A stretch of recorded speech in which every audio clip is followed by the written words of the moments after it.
அனைவருக்கும் அன்பான வணக்கம். இந்த வீடியோவில் இந்த 2024ஆம் ஆண்டின் தை மாத ராசி பலன்களை பார்க்கலாம். நிகழும் ஸ்ரீ மங்களகரமான சோபகிருது வருடம் தை மாதம் 15/1/2024 திங்கட்கிழமை வளர்பிறை சதுர்த்தி சித்த யோகம் சதயம் நட்சத்திரம் தை பொங்கல் கூடிய நல்ல நாளில் இந்த தை மாதம் பிறக்கின்றது. மாத தொடக்கத்தில் கிரகங்களின் சஞ்சாரத்தை பார்த்தால் மேஷத்தில் குரு, கன்னியில் கேது, விருச்சிகத்தில் சுக்கிரன், தனுசு ராசியில் செவ்வாய் புதன், மகர ராசியில் சூரியன், கும்பராசியில் சனி பகவானுடன் சந்திரன், மீன ராசியில் ராகு என இந்த தை மாதத்தில் கிரகங்கள் சஞ்சரிக்கின்றன. தமிழ் மாதங்களில் தை மாதம் 10வது மாதம். மகர ராசிக்குள் சூரியன் நுழைவதால் மகர மாதம் என்றும் அழைக்கப்படுகின்றது. இந்த தை மாதத்தில் சனியின் வீடான மகர ராசியில் செவ்வாய் உச்சம் பெற்று அமரப்போவதால் ருசக யோகம் உருவாகப் போகின்றது.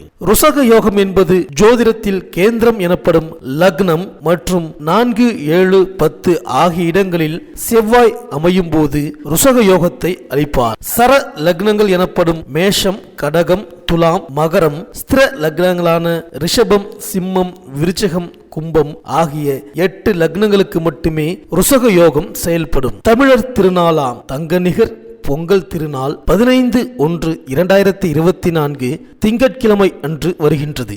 அன்றைய தினம் காலை 9:30 மணி முதல் 10:30 மணிக்குள் பொங்கல் பானை வைப்பது நல்லது. வீட்டில் வயது முதிர்ந்தவர்கள் மஞ்சள் கொத்து கட்டிய பானையை கையில் எடுத்து கிழக்கு நோக்கி நின்று சூரியனை வழிபட்டு அதன் பிறகு அடுப்பினை 3 முறை சுற்றி அந்த பானையை வைக்க வேண்டும். பானையில் வண்ணமயமான கோலமிட்டிருப்பது நல்லது. மாட்டுப் பொங்கல் அன்று காலை சிவாலயங்களுக்கு சென்று நந்தி வழிபாடு மேற்கொள்ள வேண்டும். எல்லா விதமான மாலைகளையும் சூட்டி நந்தியை அலங்கரித்து வைத்திருப்பார்கள். அவரை தரிசிப்பது மிகவும் நல்லது. நந்தி பதிகம் பாடினால் நலம் கிடைக்கும், வளம் சேரும். வீட்டு பொங்கலுக்கு மறுநாள் மாட்டு பொங்கல் வைத்து கொண்டாட வேண்டும். 16/1/2024 செவ்வாய்க்கிழமை அன்று மாட்டு பொங்கல் வருகின்றது. அன்று காலை 7:30 மணிக்கு மேல் 8:30 மணிக்குள் பொங்கல் வைத்து கோபூஜை செய்து வழிபட உகந்த நேரமாகும். மேலும் தை அமாவாசை 9/2/2024 வெள்ளிக்கிழமை அன்று வருகின்றது. தை மாதம் வரக்கூடிய அமாவாசை திதியில் நமது முன்னோர்களை நினைத்து வழிபட்டால் எந்த நாளும் இன்பமாக வாழலாம். தை பிறந்தால் வழி பிறக்கும் என்று சொல்வது வழக்கம்.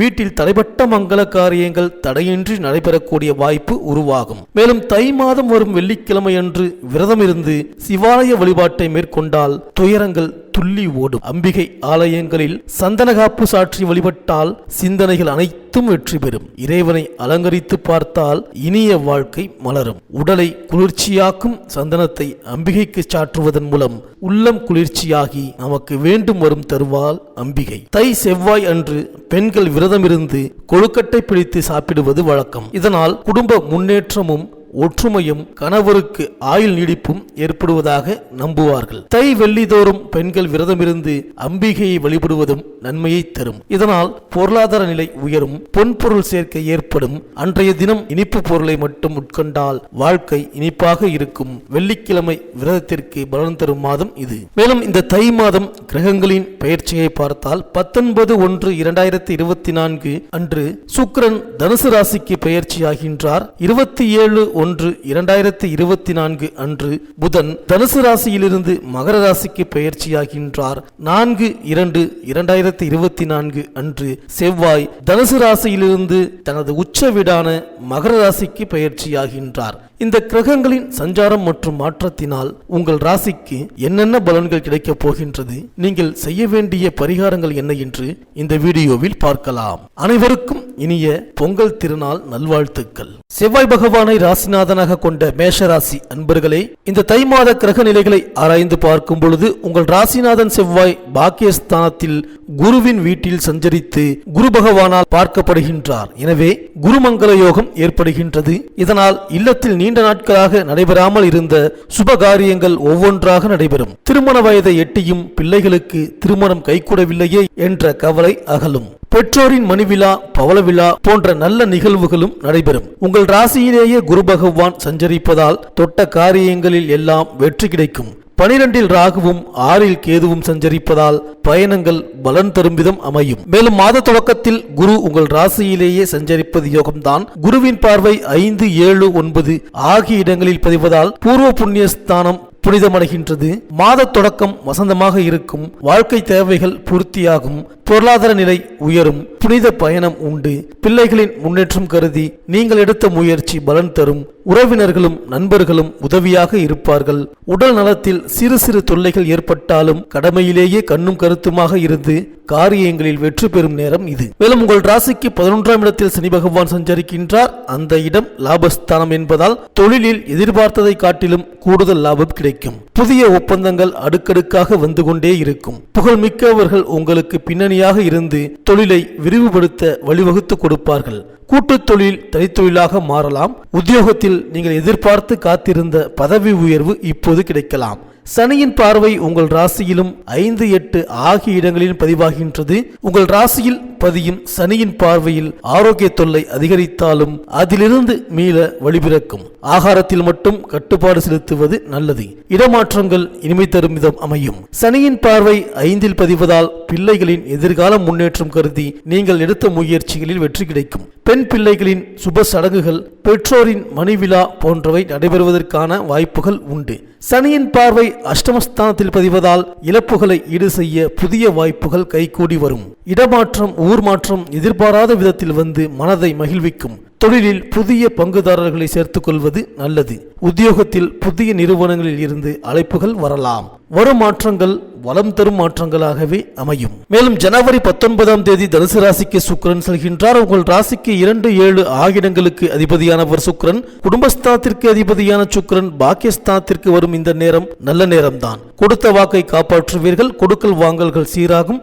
வாழ்க்கை துணையின் படிப்பிற்கு ஏற்ற வேலைக்கு முயற்சி செய்து இருந்தால் அது கிடைக்கும். உதிரி வருமானங்களும் உண்டு. அரசு வேலைக்கு முயற்சி செய்தவர்களுக்கு அது கைகூடும். மேலும் ஜனவரி 27ஆம் தேதி மகர ராசிக்கு புதன் வருகின்றார். எனவே புத ஆதித்ய யோகம் உருவாகின்றது. கல்விக்காக நீங்கள் எடுத்த முயற்சி கைகூடும். சமூகத்தில் உயர்ந்த அந்தஸ்து படைத்தவர்களின் நட்பு கிடைக்கும். உத்தியோகத்தில் தற்காலிக பணியில் உள்ளவர்களுக்கு நிரந்தர பணி அமையலாம். பிள்ளைகளின் எதிர்கால நலன் கருதி நீங்கள் தீட்டிய திட்டங்கள் வெற்றி பெறும். புகழ்பெற்ற நிறுவனங்களில் பணிபுரிய அழைப்புகள் உங்களை தேடி வரும். பொதுநலத்தில் இருப்பவர்களுக்கு நல்ல பதவிகளும் பொறுப்புகளும் கிடைக்கலாம். மேலும் பிப்ரவரி 4ஆம் தேதி மகர ராசிக்கு செவ்வாய் செல்கின்றார். அது உங்கள் ராசிநாதன் செவ்வாய்க்கு உச்ச வீடாகும். உங்கள் ராசிநாதன் செவ்வாய் உச்சம் பெறும் இந்த நேரம் உடல் நலம் சீராகும். உள்ளத்திலும் அமைதி கிடைக்கும். சொத்துக்கள் வாங்குவதில் இருந்த தடைகள் அகலும். கட்டிய வீட்டை பொழுது பார்ப்பது, கல்யாண சீர்வரிசை பொருட்களை வாங்குவது போன்றவற்றில் கவனம் செலுத்துவீர்கள். நாட்பட்ட நோய் அகலும். குடும்பத்தில் மகிழ்ச்சி கூடும். பொது வாழ்வில் உள்ளவர்களுக்கு எதிர்பார்த்த மாற்றங்கள் எளிதில் கிடைக்கும். தொழில் செய்பவர்களுக்கு புதிய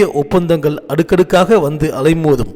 உத்தியோகத்தில் உள்ளவர்களுக்கு பரிசு நிலையில் இருந்த பதவி உயர்வு இப்பொழுது கிடைக்கும். கலைஞர்களுக்கு ஒப்பந்தங்கள் அதிகரிக்கும். மாணவ மாணவிகளுக்கு கல்வியில் சாதனை படைக்கக்கூடிய நேரம் இது. பெண்களுக்கு லாபஸ்தானத்தில் சனி சஞ்சரிப்பதால் பொருளாதார நிலை உயரும். கணவன் மனைவிக்குள் அன்பும் பாசமும் அதிகரிக்கும். ஏதேனும் ஒரு துறையில் சாதனை படைக்க சந்தர்ப்பங்கள் கைகூடி வரும். பிள்ளைகளால் பெருமை சேரும். குரு பயிற்சிக்கு பிறகு குடும்பத்தில் சுபகாரியங்கள் படிப்படியாக நடைபெறும். பெண்களுக்கு ஊதிய உயர்வும் உத்தியோக உயர்வும் உண்டு. இந்த மேஷராசி மாணவர்களுக்கு உயர்கல்வி குறித்த எதிர்பார்ப்புகள் குடும்பத்தார் மூலம் நிறைவேறும். விவசாயிகளுக்கு எதிர்கால நுணுக்க உற்பத்தி சார்பாக உதவி, ஒத்துழைப்பு கிடைக்கப் போகின்றது. கலைஞர்களுக்கு எந்த ரூபத்திலோ பெரிய வாய்ப்பு ஒன்று கிடைக்கும். அரசியல்வாதிகளுக்கு சக கட்சி மேலிட ரீதியாக நீங்கள் எதிர்பார்த்திருந்ததை தாண்டி பெரிய பதவி உண்டு. இந்த மேஷராசி அன்பர்களுக்கு அனுகூலமான நட்சத்திரங்கள் என்ன என்று பார்த்தால் ரோகிணி, திருவாதிரை, பூசம், உத்திரம், சுவாதி, திருவோணம். அதிர்ஷ்டமான நாட்கள் ஆங்கில தேதியில் ஜனவரி 15, 17, 19, 22, 23, 28, 29, 31 மற்றும் பிப்ரவரி 1, 2, 3, 4, 7, 8, 10, 12. இந்த மாத செவ்வாய் மற்றும் வியாழக்கிழமைகளில் ஸ்ரீ குரு பகவானுக்கு அபிஷேக ஆராதனை செய்து வழிபட்டு வாருங்கள். இந்த மேஷராசி அன்பர்களுக்கு இந்த தை மாதம் அனைத்தும் நன்மையே நடக்கும்.